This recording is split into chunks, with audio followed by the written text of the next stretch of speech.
নমস্কাৰ। আটাইকে নৱবৰ্ষৰ প্ৰীতি সম্ভাষণ আৰু শুভকামনা জনাইছোঁ। কামৰূপ জিলাৰ ৰঙিয়াৰ পৰা মই অপৰ্ণা দত্তই। কৰ্ণাটকৰ মহীশূৰৰ পৰা অসমীয়া ভাষা সাহিত্য চৰ্চাৰ মঞ্চ পোহৰ জোনাকীলৈ আন্তৰিক শুভকামনা জনাইছোঁ। লগতে এনে এটা সুন্দৰ অনুষ্ঠানত ভাগ লোৱাৰ সুবিধাকণ দিয়াৰ বাবে মৰমৰ ভাইটি মকিবুৰ আৰু ভাই বোৱাৰী ফামিদালৈ মৰম আৰু কৃতজ্ঞতা জনাই মোৰ এটি স্বৰচিত কবিতা পাঠ কৰিবলৈ ওলাইছোঁ। এতিয়া যিহেতু বনভোজ অৰ্থাৎ পিকনিকৰ সময়, সেয়ে মই পাঠ কৰিবলৈ লোৱা কবিতাটোৰ শিৰোনাম পিকনিক।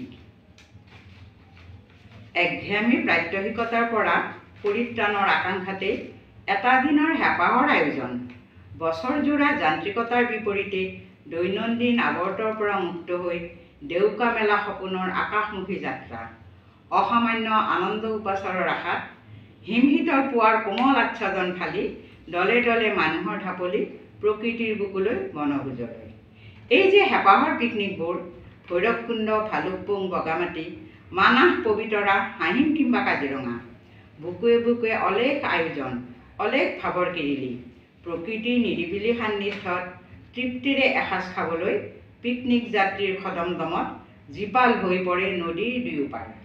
কেঁচা মাটিৰ গোন্ধত মতলীয়া হৈ ৰোমন্থন কৰে সুন্দৰ সময়ৰ প্ৰতিলিপি। জাতি ধৰ্ম নিৰ্বিশেষে নিমিষতে হেৰাই যায় বয়স অথবা পদমৰ্যাদাৰ নিৰ্দিষ্ট সীমাৰেখা।